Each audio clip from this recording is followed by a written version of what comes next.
आश्रित उपवाक्यों में तीसरा प्रकार है क्रिया विशेषण उपवाक्य। क्रिया विशेषण उपवाक्य ऐसे आश्रित उपवाक्य हैं जो प्रधान उपवाक्य की क्रिया की विशेषता बताते हैं। इनकी पहचान के लिए हमें प्रधान उपवाक्य की क्रिया पर कब, कहाँ, कैसे, कितना तथा क्यों आदि शब्दों से प्रश्न करना चाहिए।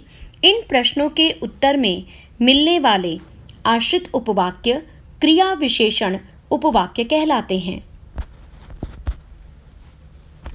आइए अब इस सारणी से इसे और विस्तृत रूप में समझने का प्रयास करते हैं।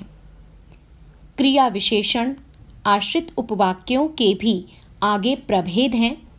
जब आप इस सूची से अवगत हो जाएंगे तो आप बड़ी आसानी से न केवल क्रिया विशेषण उपवाक्य छांट लेंगे अपितु इसके भी प्रभेद समझ जाएंगे।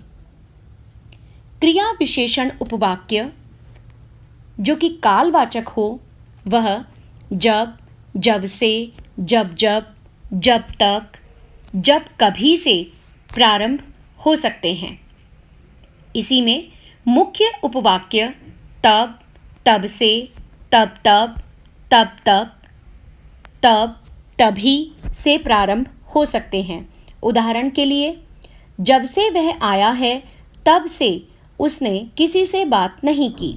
इस वाक्य में जब से जो उपवाक्य प्रारंभ हो रहा है वह कालवाचक क्रिया विशेषण उपवाक्य है और तब से उसने किसी से बात नहीं की यह मुख्य उपवाक्य है। क्रिया विशेषण आश्रित उपवाक्य का दूसरा प्रकार स्थानवाचक है। इसमें आश्रित उपवाक्य का प्रारंभ जहाँ, जहाँ से, जहाँ जहाँ, जिधर, जहाँ कहीं से हो सकता है और मुख्य उपवाक्य का प्रारंभ वहाँ, वहाँ से, वहाँ वहाँ, उधर, वहीं से हो सकता है। इसमें एक उदाहरण देखते हैं। जहाँ वह रहता है वहाँ कोई नहीं जाना चाहता। इस वाक्य में जहाँ से जो उपवाक्य प्रारंभ हो रहा है, जहाँ वह रहता है, यह आश्रित उपवाक्य है। यह क्रिया विशेषण का स्थानवाचक प्रभेद है और वहाँ कोई नहीं जाना चाहता यह मुख्य उपवाक्य है। अगला प्रकार है रीतिवाचक क्रिया विशेषण आश्रित उपवाक्य।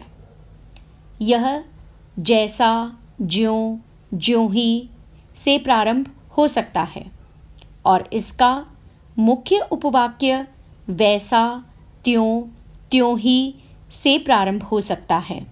एक उदाहरण से समझते हैं। ज्यों ही उसने संदेश पढ़ा, त्यों ही वह खुशी के मारे उछल पड़ा। इस वाक्य में ज्यों ही से प्रारंभ होने वाला उपवाक्य ज्यों ही उसने संदेश पढ़ा आश्रित उपवाक्य है और त्यों ही वह खुशी के मारे उछल पड़ा यह मुख्य उपवाक्य है। इसी के अंतर्गत अगला प्रभेद है रीतिवाचक क्रिया विशेषण आश्रित उपवाक्य। इसमें आश्रित उपवाक्य का प्रारंभ जैसा, ज्यों, ज्यों ही से हो सकता है और मुख्य उपवाक्य का प्रारंभ वैसा, त्यों, त्यों ही से हो सकता है। एक उदाहरण से समझते हैं। ज्यों ही उसने संदेश पढ़ा, त्यों ही वह खुशी के मारे उछल पड़ा। इसमें ज्यों ही उसने संदेश पढ़ा यह रीतिवाचक क्रिया विशेषण आश्रित उपवाक्य है और त्यों ही वह खुशी के मारे उछल पड़ा यह प्रधान उपवाक्य है। अगला प्रकार देखते हैं परिमाणवाचक आश्रित उपवाक्य। यह जितना से प्रारंभ हो सकता है। इसका मुख्य उपवाक्य उतना से प्रारंभ होगा। उदाहरण के लिए, जितना पढ़ोगे उतना तुम्हारा फायदा होगा। इसमें जितना से प्रारंभ होने वाला उपवाक्य आश्रित है। उतना तुम्हारा फायदा होगा यह मुख्य उपवाक्य है। इसी में अगला प्रकार है कार्य कारणवाचक। क्योंकि, यद्यपि, यदि, अगर, ताकि, इनसे जो उपवाक्य प्रारंभ होगा वह कार्य कारणवाचक क्रिया विशेषण उपवाक्य है, आश्रित है। और इसलिए, तथापि, तो से प्रारंभ होने वाला उपवाक्य मुख्य उपवाक्य है। इसी में अगला और अंतिम प्रकार है प्रयोजनवाचक। इसमें आश्रित उपवाक्य का प्रारंभ कहीं से होगा और मुख्य उपवाक्य का प्रारंभ जल्दी से होगा।